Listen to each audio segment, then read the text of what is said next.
Well, good day, everyone. I'm Neil Weber with Starin. I'd like to announce Todd Walker as the first to identify our musical trivia question correctly as Little Red Corvette by Prince. Well done, Todd. I can tell you that these questions are only going to get harder, so be sure and stay tuned. So, dearly beloved, we're here today to get through another Starin AV Meetup coffee break. Now, the term AV Meetup comes from our local in-person events, where we've taken folks from San Francisco to Boston to Philadelphia and some other markets out on these boat trips that have proven to be a lot of fun, where we show some working systems in the process. AV Meetup on the web has two versions: the coffee break, where in under the time it takes to sip a cup of coffee, we're going to cover application-driven topics. And the second version is the workshop, and that goes deep into the subject over the course of an hour. Now, today is a workshop. And note during the presentation that we've muted all the mics, as we always do, just to keep the noise floor down. So for questions, please use the question chat window that many of you have found, and we'll make sure that we address all your questions at the end. Also, stay with us to get your super cool AV over IP t-shirt. Yes, you are part over the beginning of our series on network solutions, and your responsibility is to show the world that you know AV over IP with this cool t-shirt. So make sure that we have your size if you haven't given it to us in the registration process. You know, the response to Professor Phil's workshops has been so incredible. Let me ask you a question. Would you want to have an in-depth 2 to 3 day advanced live training session on AV over IP? You'd attend a meeting location to learn these network principles with practical applications, including setting routers, getting streaming encoders, video conferencing, collaboration sharing, and working on the network. It would cost you about $300 per attendee, and you'd have Professor Phil in person as your instructor. Now, Starin will be appealing to your management to make you a company with AV over IP trained professionals. And these sessions would be held in locations across the country this summer. So, if you think that's something that you would be interested in and your company or you would fund the training, please write yes in the chat box, and then we'll start scheduling. We can get an idea of who would be interested in that. My guess is plenty of people. So let me introduce Phil. Phil Hippensteel is a professor, researcher, writer, and consultant that's worked in both the AV and IT industries. For 40 years in higher education and finished his full-time career at Penn State, where he currently teaches part-time. For over 3 decades, and this kills me every time I read it, over 3 decades, he has taught nearly 12,000 students across 27 states. He's an active researcher working on IP video transport and network performance. And for 4 years, he wrote a column called Ask Professor Phil for AV Technology Magazine. This column has just been modified to be a tutorial series called Professor Phil's Bite-Sized Lessons. He has also written dozens of feature articles for AV Technology Information Week and Network World magazines. So, without further delay, Professor Phil, take it away. Thanks, Neil. We're going to go over what we're going to cover, but I should say right up front that, as will be your experience anytime you encounter a class or seminar or anything that I do, I tend to be very much a person who is on task. I've had students tell me in the past that I'm the only guy that they knew that could pack 2 semesters worth of information into a single semester. We're going to cover basically TCP and UDP, and we're going to do it with an eye on how they make your application work on the network. There are 2 layer 4 protocols that transfer information on IP networks: TCP, Transmission Control Protocol, and UDP, User Datagram Protocol. Datagram is an old-fashioned term for a one-way short message which isn't acknowledged. TCP is complex. It's the most important of the 2 protocols, mainly because it's the most heavily used. There have been statistical reports that say 90% of the traffic that's in corporate networks and on the internet is based on TCP. UDP tends to be used for special purpose things like video conferencing and voice. Then we're going to move on to ports and their use. Ports basically are application addresses. They are a form of addressing. They're not very well understood, but they are the means by which we recognize the traffic of an application. They're also important when you're discussing the role of the firewall. So we'll look at some different forms of IP video: MPEG transport, RTP, RTSP, adaptive HTTP, so-called dash video. But we're only going to look at them in terms of how they use TCP and UDP to get a feeling for what they're going to do when they get on the network, because they will behave very much differently. So why is it important for AV professionals to understand these two protocols? More than any other single fact, whether the audio or video traffic is TCP or UDP tells us a great deal of how they're going to use the corporate or the network that you've built. This can be extremely important to you and to the IT department. You'll quickly see the difference in these two protocols in the next few slides. When your audio or video doesn't play out properly, you'll want to know if it's the network or some problem with the source or destination decoder. Understanding TCP and UDP can help in the process of narrowing down on the cause of the problem. One TCP flow can interrupt another. A TCP flow can slow abnormally due to network conditions, or an older version of TCP can impede the ability of a newer version of TCP performance. Finally, the lack of understanding of TCP is not unique in the AV industry. It's very much universal. Even experienced IT network administrators sometimes are surprised when they discover the complexity of the protocol, the many variations in which it is implemented, and the poor quality of troubleshooting tools that are available to help us in understanding how TCP works. So that's where our focus will be first. So where are TCP and UDP? Well, they sit at layer 4. So essentially, if you were in the previous workshop where we talked about the layering of the protocol stack, then you heard me mention that messages typically are created in the application, and as they go to the network, they go down through the protocol stack. So it works kind of like this. The application, say it's a web server, creates a chunk of data that may represent part of a home page, and it wants it sent. So it sends it down to layer 4. Layer 4, either TCP or UDP, in this case it would be TCP, puts a header in front of it. It's got port numbers in it, it has some synchronization values, all sorts of little codes. And that combination of the layer 4 header and the data is handed down to layer 3. Layer 3 adds the IP header, which puts in the source and destination IP addresses, puts in a value called hop count, and puts some other values in, like quality of service values, that is, precedence values, and that's called an IP packet, and that's handed down to layer 2, where the Ethernet card adds the destination NIC address and the source NIC address, the two hardware addresses of the two cards that are going to send and receive this, and that combined packet sent out on the network. So TCP and UDP sit at layer 4 of what's referred to as the protocol stack. If we compare UDP and TCP at a very high level, we can see some important differences. Why would an application developer choose one of these protocols over the other? Well, first, TCP is a protocol that negotiates a formal session with its partner. TCP will also adjust its send rate according to its estimate of the network's ability to carry the data. It estimates bandwidth, loss, and latency, and if those have deteriorated, it will reduce the flow rate. If they've again improved, it will increase the flow rate. TCP guarantees delivery. It's also designed to fill the pipe to the capacity with limited ability to be fair to the other flows. Listen to that again. It fills the capacity of the pipe with limited ability to be fair to other flows. And it assumes that IP is sending and receiving on its behalf.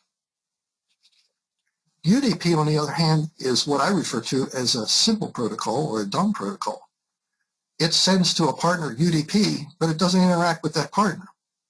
It has no idea whether or not the data arrives successfully, and it assumes that IP sends it and receives it on its behalf.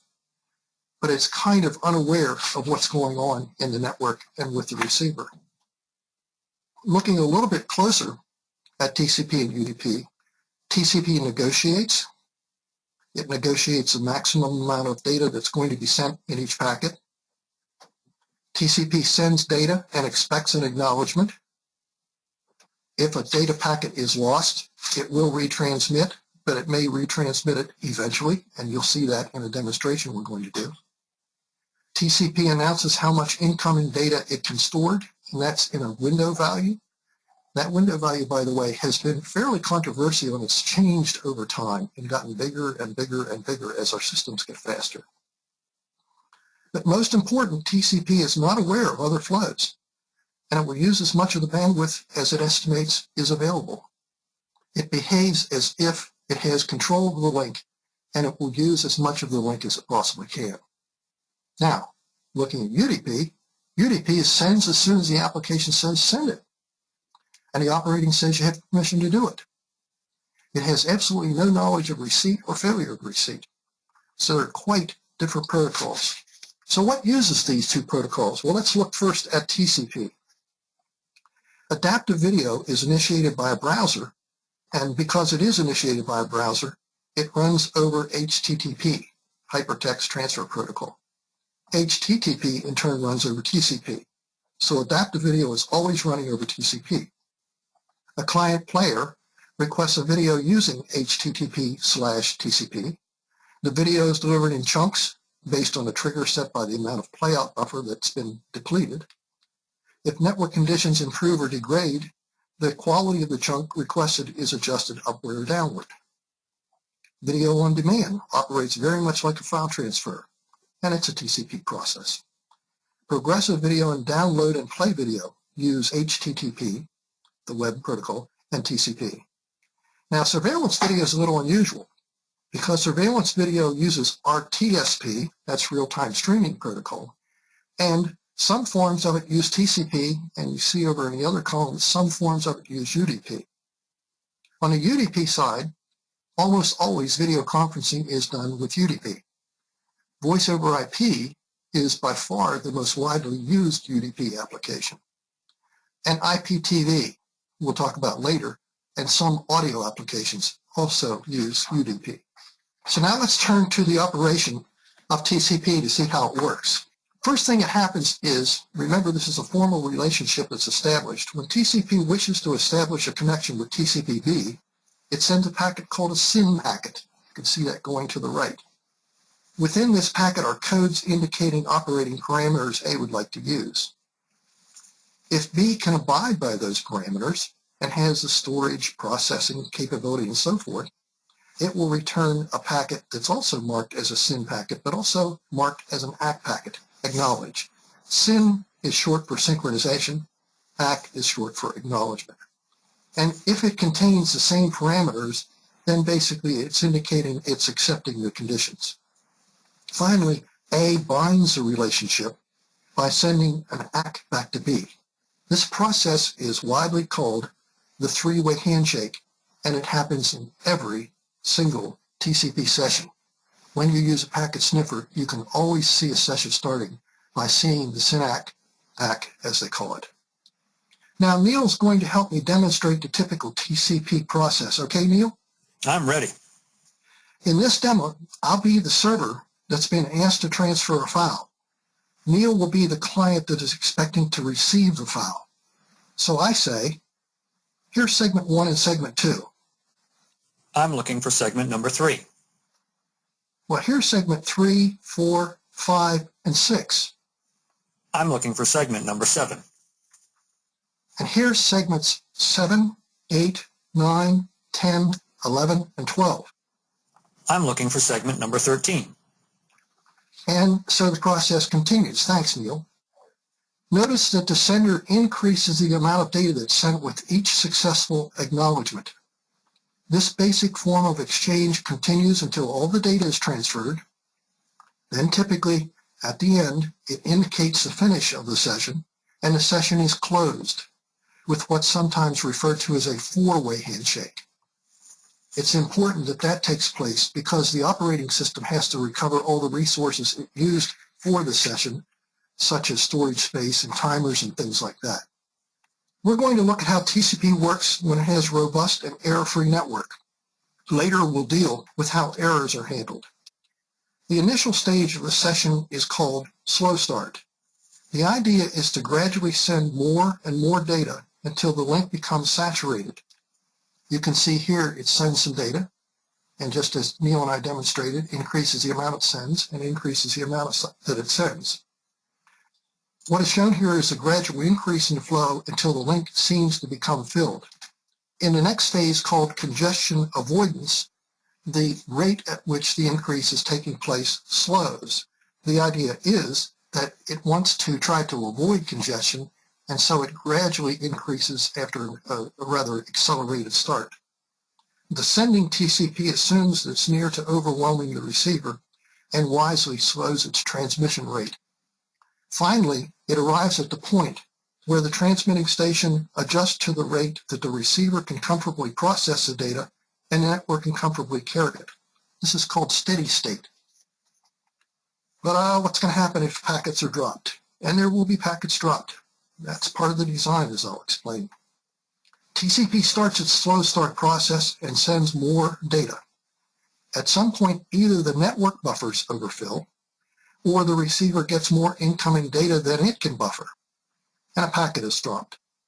The dropped packet will not be acknowledged, so TCP-A assumes it sent the data too quickly and it cuts its sending rate. Then it starts slow start all over again. But if a second packet is dropped, the rate's cut again. Note that the network buffers can be overfilling because of other traffic such as IPTV or a system backup or YouTube or whatever. If the drop packets are excessive, the rate will continually drop until only a single packet at a time is being sent and a single ACK is being received back for it. However, if the drop packets are only a result of network and receiver buffer overfill, the transmission rate will adjust to the proper level that both the network and the receiver are able to handle. In other words, it will reach steady state. What's critical to understand here is that dropped packets are the way the TCP sender is told to adjust its transmission rate back. Dropped packets are very much part of normal operation. It's not critical at all to eliminate all dropped packets when you're transmitting TCP. This idea certainly isn't very well understood widely. Now again, we're going to do a demo of how this takes place when packets are dropped. So the first thing that happens is that the three-way handshake between Neil and Phil takes place, the SYN, SYN-ACK, and ACK.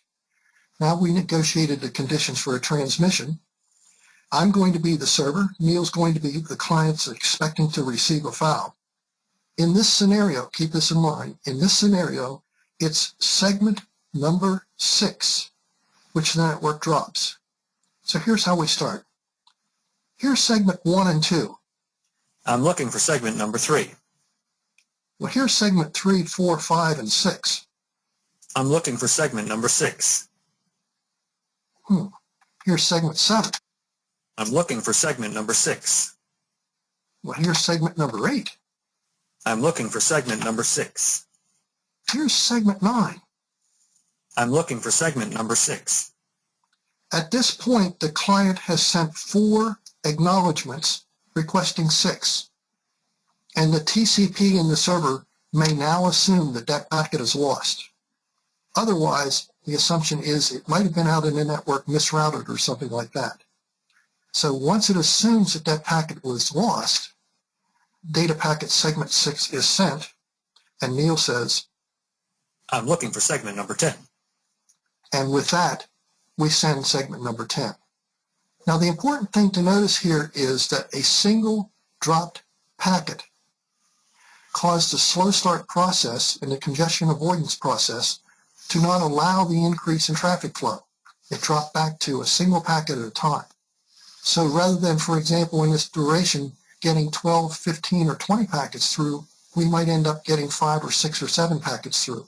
One single packet lost could cut our throughput rate by as high as 50%. So here's the bottom line on TCP.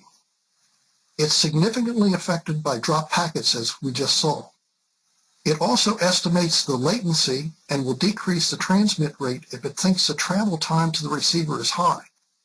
Finally, it constantly estimates the amount of available bandwidth, and it adjusts its sending rate to use just that amount. If the bandwidth is being consumed by another process, such as IPTV, TCP will adjust downward. TCP also accelerates the rate of sending based on successful acknowledgments of data. But if the data is detected to be lost, it reverses and slows. Then there's the hidden but very important message here. If your AV video or audio flow is demanding bandwidth from the IT network, you will be the cause of some business application slowdowns. It's unavoidable.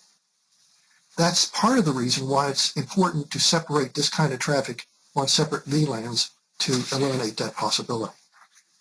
So how does UDP work?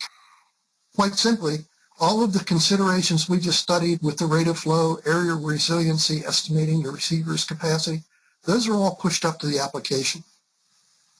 UDP only does three things. UDP identifies the sending and receiving process using port numbers.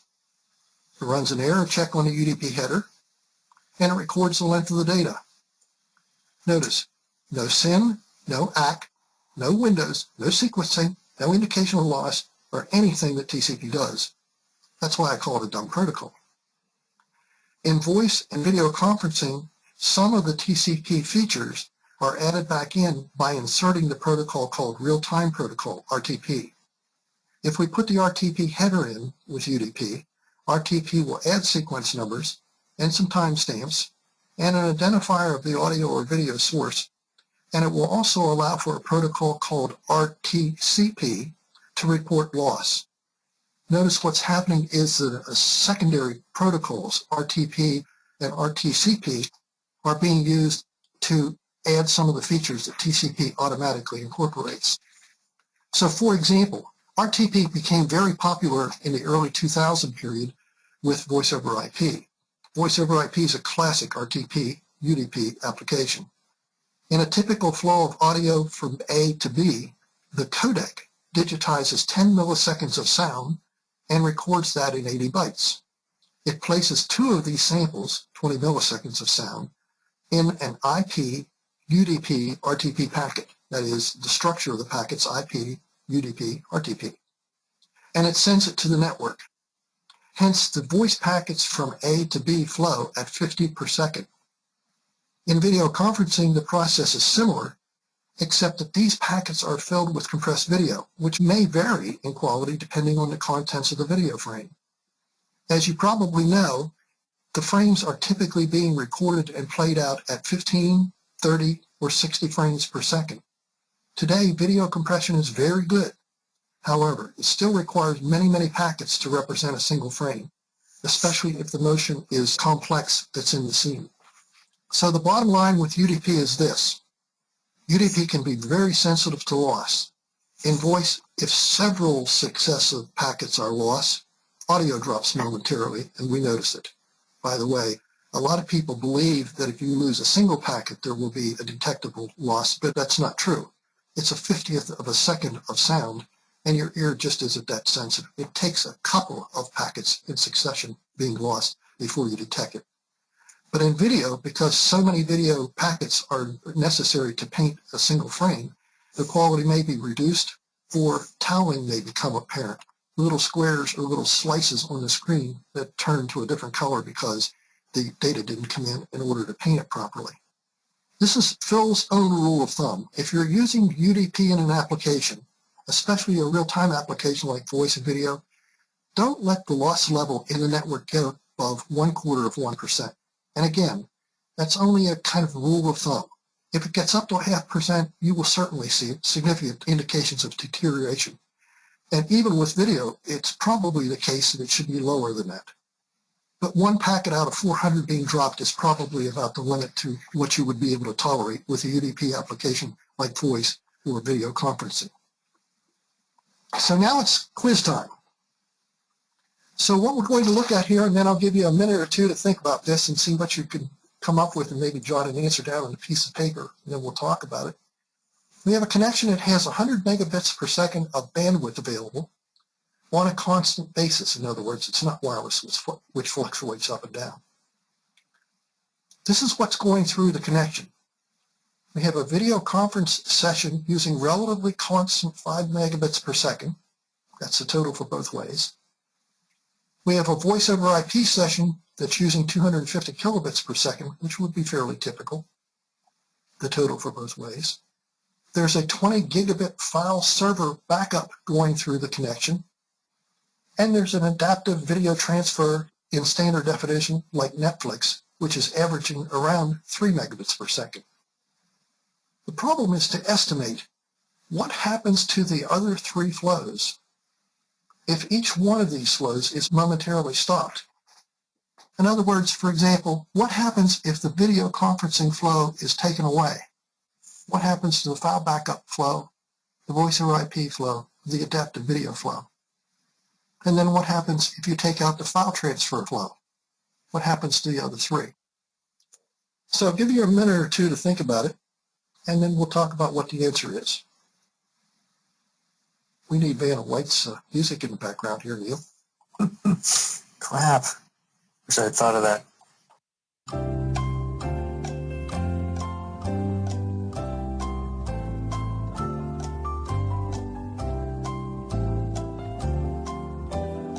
I don't do this in my college classes, but the hint is to think which ones are TCP and which ones are UDP.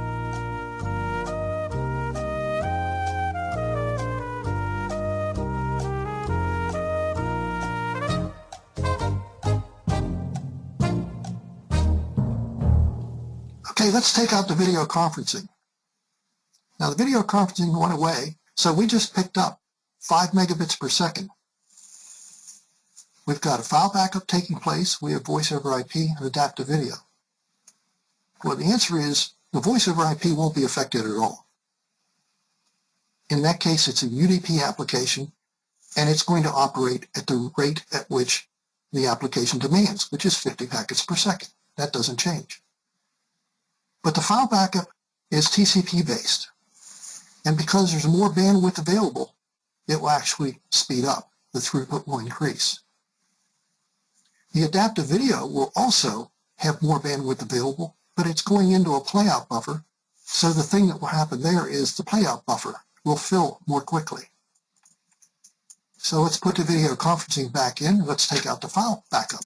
Now we don't have that big file backup taking place. The file backup was TCP. Take that away, and there's no impact on the voice again. And the impact on the video conference is probably not going to be effective, except if video conference is based on scalable video coding, which is adaptive. If it's based on scalable video coding, then the quality may improve. The adaptive video will also, again, more quickly fill the buffer because more bandwidth's available. Now, if we take away the VoIP, it's such a small amount, it probably has a minimal effect on anything. But certainly it will have a minor effect on the file transfer and a minor effect on the adaptive video. And finally, if we take out the adaptive video transfer, which by the way would happen because as you'll see later, the video is downloaded in chunks anyways, when you take it away, same thing. The file backup improves, video conference and the VoIP are not affected. So here's a layer 4 summary. TCP interacts with the receiving TCP and adapts to network conditions. If the network is slow or error-prone, decreased throughput will result. UDP, on the other hand, it does what the application commands and simply provides the addressing necessary to get the data to its partner. So let's turn our attention now to ports. Ports are decimal numbers that identify the application processes. Both clients and servers use a port number. Both TCP and UDP use ports. Ports from 1 to 120 to 1023, that's from 1 to 1023, are called well-known because the entire internet community agrees on their use. For example, 25 is a port identifying simple mail transfer protocol. Port 80 identifies HTTP.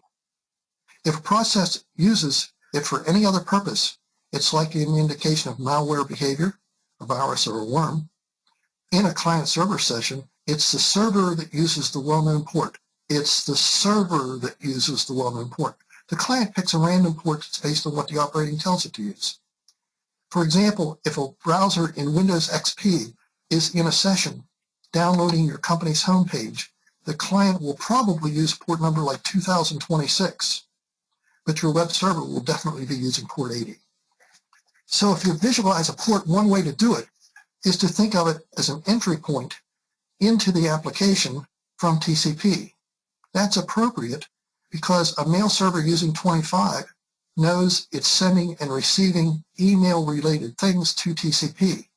But the port 80 identifies in the data packet that something is being sent to or from a web application.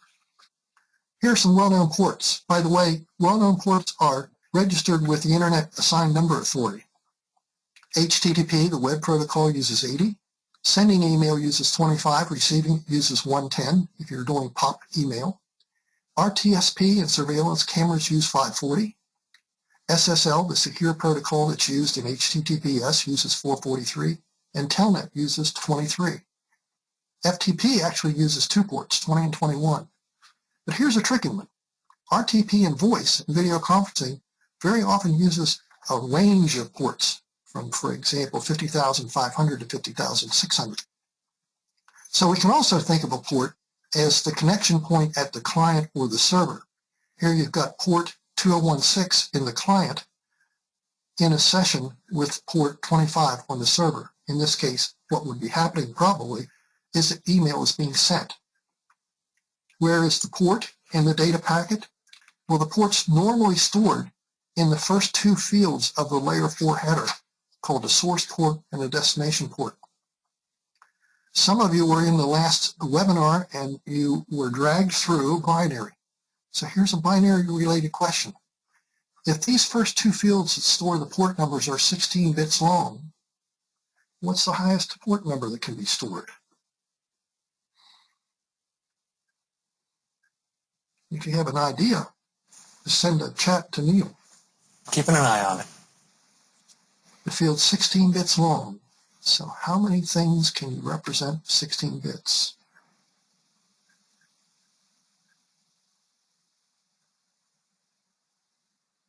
Well, it's 65,536. 64K. That is 64 times 1,024. So what do ports have to do with the firewall? The primary purpose of a firewall is to filter traffic, block bad packets, and accept good packets. Firewalls normally sit between a trusted network and an untrusted network. These could be, for example, your corporate network, which you trust, and the internet that you don't trust. Nearly all firewalls use this rule by default. Block traffic from the untrusted network passing to the trusted network, and allow all traffic passing from the trusted network to the untrusted network. Essentially, in a corporate setting, block traffic from the internet by default and allow traffic going to the internet. Generally, this means blocking incoming traffic and allowing outgoing traffic. As a result, a device in the internet trying to do a 3-way handshake with your email will be blocked unless there's an exception made on port 25. So traffic coming in must be allowed by an access rule. There would be something in the firewall similar to allow port 25 to pass to 192.23.45.78 or whatever the address of the email server is. Because HTTP web traffic is almost always allowed, port 80 is very rarely blocked. That single fact is why adaptive video is so popular. What this means to audio and video transport. Audio and video transfers using a browser on HTTP or HTTPS using port 80 or 443 is almost never blocked. Surveillance or other camera output using RTSP will be on port 540, and generally it will be blocked. So you probably have to talk to IT about getting that through the firewall. Video conferencing and IPTV use RTP generally, and they use a range of ports. And that's kind of problematic. I'm saying problematic to be nice here, but often it's a nightmare. So getting through video conferencing through a firewall or getting IPTV through a firewall will depend very much on working with the people who understand exactly how the firewall is configured and what you have to do to get it through.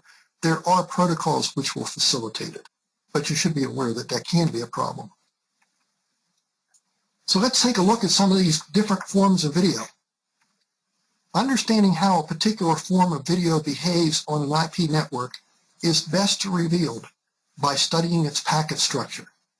If you were in the first workshop we did, I mentioned that there, and I'll probably mention it every time I talk to you, because I was taught very, very early in my career, 25 years ago in my career, that what's in the packet will reveal what you can do with the protocol and how it's going to behave on the network. So in almost every case here, I'm going to show you the packet structure. So let's look at video conferencing, but not video conferencing using WebRTC, which is a new form and is quite different than this. We're talking about what I would call conventional video conferencing. Video conferencing involves two kinds of flows. A control flow, which uses something like H323 or Cisco Skinny protocol, and the actual audio-video flow, nearly always using RTP and UDP. So the control session is almost always a TCP flow. So you'll see a three-way handshake, you'll see ACKs, you'll see everything that TCP does. Within that flow, the ports that are going to be used for the RTP and UDP will be generally selected and announced. If you learn to use a sniffer and dig into the packets, you should be able to see the ports that are being used. This is, of course, assuming the control session isn't using SSL to securely encrypt the control flow. There's also a UDP RTP flow each way, so altogether 4 ports will be used. RTP carries sequencing and timing data, so there are special protocols that IT can use to help you get the packets through a firewall. The flow is based on UDP, not TCP. So what does that tell us about the impact of packet loss? It's a UDP flow, not a TCP flow. So what do we know about packet loss? We know that the video conference will be degraded by even a minimal amount of packet loss. WebRTC is browser-to-browser video conferencing. And because it is browser-to-browser, it's going to use port 80 or port 443. That's why it's popular. It zips right through the firewall. But it also means because it's using port 80 or 443, it's either HTTP or SSL, the standard web browsing protocols. So it's going to behave like web browsing traffic, which means it'll be TCP based. And it will be impacted by loss by either degrading the quality or increasing the delay and cutting down the amount of bandwidth that's available, which in turn will probably cut the quality. So the important thing to keep in mind here is WebRTC is really going to look very, very much like HTTP traffic, like standard web browsing traffic. Now, one that's real important in the AV industry is called MPEG transport protocol, or MPEG transport system. It's sometimes abbreviated MPTS or MP2TS because it came from MPEG-2. Please do not confuse MPEG-2 transport with MPEG-2 compression. They're different things. MPEG-2 transport is a format we use to transfer video. It makes use of UDP and optionally RTP. Turns out, in almost all cases that I've experienced, it will use UDP and RTP in an enterprise application like a hospital, but a carrier will not use RTP. The RTP is not really necessary because everything that you need to do the sequencing and the timing is built into the MPEG transport packets that are in here. Data is transferred in blocks of 188 bytes that contain the audio or the video or control. So in this picture here, if you look down here, we've got a standard TCP/IP packet, Ethernet, IP, UDP, RTP, which is optional, and 7 little 188 byte packets. Because there are 7 of those packets that are exactly 188 bytes long, we know exactly how many bytes can be carried by a single packet. But in MPEG transport transmission of video, a single frame of video could be stored in hundreds or thousands of small MPEG packets. So it will result in lots and lots and lots of IP packets being transferred. In the 4th session in this series, we're going to look into MPEG transport in a great amount of detail because it's widely used in digital signage, it's used in some audio applications, it's used in IPTV. MPEG transport, so-called IPTV, MPEG transport is very, very widely applied. So let's take a look at streaming video.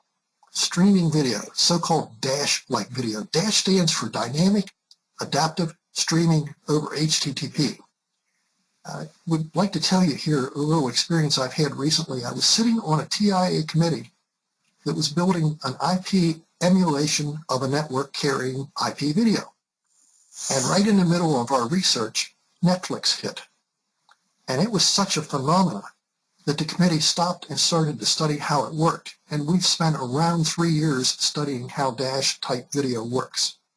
But this is video streamed from a server that uses HTTP. Dash is a group that decided to try to standardize it so there would be one standard to follow instead of following the 3 popular forms of adaptive video that came from Flash, Adobe Flash, Microsoft Smooth Streaming, and Apple's HTTP, Apple HLS. The server stores several forms of the movie in different resolutions, frame rates, and formats. And what happens is that they are transferred according to the ability of the network basically to carry the traffic. So Dash works something like this. First thing that happens when you go, say, to Netflix is that you authenticate your device or you authenticate your software to the server.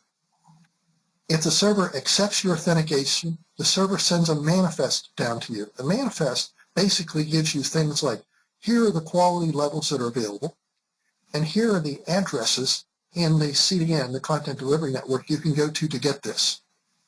The manifest is basically a small, what amounts to like an Excel spreadsheet that gives you the possibilities that are available. The client decides which one it wants, and it sends a standard web HTTP GET request. And then asks for a certain level or certain profile video and a certain number of bytes of the video, say 1 million bytes. That first chunk of data is delivered in a series of HTTP data flows. You'll see literally sometimes thousands and thousands of packets that are HTTP carrying that video down, all running over TCP. When that chunk is complete, when the playout buffer gets depleted far enough that the player decides, gee, I need some more video, it'll send an HTTP GET and it'll say something like, I want the next 1 million bytes, and probably in the same resolution that I got the first 1 million because they successfully played out. And the next chunk of video, the next 1 million bytes or so. Typically, by the way, the size of these chunks are usually around 10 seconds. And that begins to play out. Now suppose the network deteriorates during that playout. The server is going to figure out that the network deteriorated, and this time when it goes to send the next chunk, it's going to decrease the quality of the video in order to take up less bandwidth, in order to be able to overcome any errors that take place, because they can be retransmitted within the time allowed. This is TCP. And then if the network improves, the higher quality of the transfer will be sent down to the client. So here's my last little quiz question. How does the server detect that the network deteriorated? How does the server know that the network deteriorated? Is there something explicit that the client sends to the server?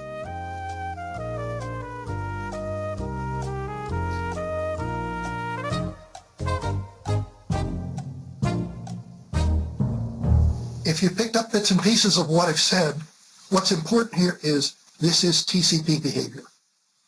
So if the network deteriorates, if there's loss in the network or increased latency in the network, it's TCP's algorithm which will say to the server, you have a poor quality network, you have less bandwidth, you have higher latency. And the application can look at the TCP connection and say, it's not as good of a connection, so I have to decrease the amount of traffic that I'm sending down to the client. So that's how adaptive video works. Dynamic adaptive streaming over HTTP operates on the basis of TCP's ability to detect the quality of the network. And so that's my presentation. Neil, turn it over to you. Who's down with UDP? You are. Consequently, you're also down with TCP. You know, all of us have these pieces of information about a particular product, and really what I love about this series is that Professor Phil is helping us to link these islands of knowledge that we all have into a more of a landmass of understanding of this entire concept. That way we can all be better equipped to serve. Now, I have good news. There are CTS credits for attending this entire series from Professor Phil. CTS credits are dependent on viewing the whole series, so if you've missed one, you can review the recording, and we'll send you a recording of this also so that you can share it with your colleagues. But you can review the recording at sterin.biz AV over IP /. Again, that's starin.biz /AV over IP /. So check out some of our coming workshops. On May 1st, we have how are keys for encryption created and distributed? What does it mean to require a device to authenticate to the network? How secure are our AV devices? These are issues that are going to be discussed on May 1st. So if you look on the left side of your screen, the workshops, those are the hour-long in-depths, are in white, and the coffee breaks on your right are in yellow. Just to give you one more on May 15th, in this session we're going to discuss the MPEG transport mechanism, which is the most widely used format for carrying UP video. And that was popularized for IPTV. Sometimes, though, it's even hidden under streaming protocols used by the major vendors. Then we're going to dig into multicasting. This is on that same May 15th workshop. Then we're going to dig into multicasting and discuss some practical concerns that seem to come up with the deployments that use the MPEG transport stream. Specifically, we're going to cover some AV products that depend on MPEG transport and multicasting. And don't forget, check out the AV Meetup coffee breaks. And don't forget, they're 20 minutes, so that's something you can knock out easily in your day. That's why we keep them short. I wanted to ask the same question that I asked at the beginning, just in case some of you came in a little bit later and may have missed it. In the response to Professor Phil's workshops has been so incredible, I wanted to ask you a question. Would you want to have an in-depth 2 to 3 day advanced live training session on AV over IP? You'd attend a meeting location to learn these network principles. You'd have practical applications, including setting routers, getting streaming encoders, video conferencing, collaboration sharing, and working on the network.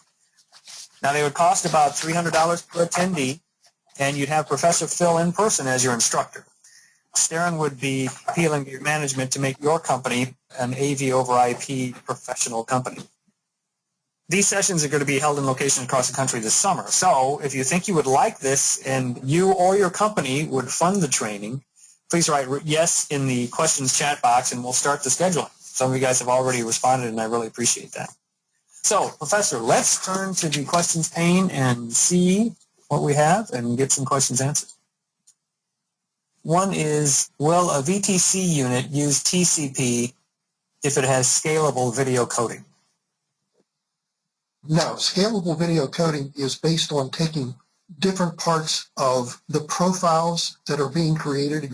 For example, if you're creating, let's just say for simplicity's sake, a high definition profile, a standard definition profile, and a VHS quality profile. SVC takes parts of those profiles to estimate what the video looks like. And the more it takes out of the high definition, the more bandwidth is required. But the transfer is still usually RTP, UDP. So it's based on what it picks out of the video, not based on the protocol that's the underlying protocol that's for transport. Gotcha. Another question is, can you say something about QoS tags? Yeah, QoS is applied at layer 3.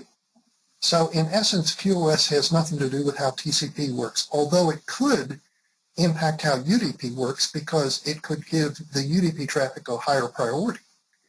But QoS is a layer 3 concept. It's stored in the IP part of the message, and as a result does not directly affect how TCP works. TCP would appear to work more efficiently. The TCP server and client would think they have a better connection if layer 3 is giving them QoS, but that's because there's less delay on its packets. So the TCP algorithm is indirectly affected by the QoS settings. Here's a question. Is RTSP port 8554 also a standard one used these days? I don't think so. In the last 10 or 15 instances that I looked at RTSP traffic, it was always on port 540. So based on experience, and only based on experience, I would suspect that it is not. So here's another question. If VC uses UDP to transport the video, what is the role of TCP with video? Well, in the case of video conferencing, it's to do the call setup. TCP is always used to do the setup, to choose the codec, to negotiate what ports are going to be used, anything like that. To do any authentication, TCP would be involved in the call setup and the call takedown. But the actual transfer of video would invariably be done with UDP. SIP, for example. SIP looks like, feels like, and smells like HTTP. It looks just like standard web traffic. And that's the most popular video conferencing call setup procedure. Gotcha. Got about 1 minute left. Oh, here's another question. In theory, should WebRTC be better than UDP video conferencing? Well, that's almost a yes. I think so. I think the industry learned a very hard lesson when Netflix hit.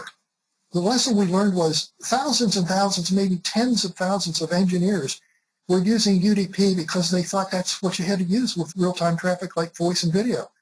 And along comes Netflix and makes billions of dollars using TCP. So it kind of taught people, before you hesitate and say that you can't use TCP to do video, even video conferencing, think it through. Try to engineer it. And that's exactly what happened with WebRTC. They said, well, let's try it. And it worked. It worked nicely. Well, we're about out of time, but again, we really, really appreciate your participation and joining us today. And thanks for all your great questions. Keep in mind this upcoming schedules. You'll see a link to a recording of today's webinar. All right, everybody. Thanks again for joining us, and we'll see you next time on the next AV Meetup.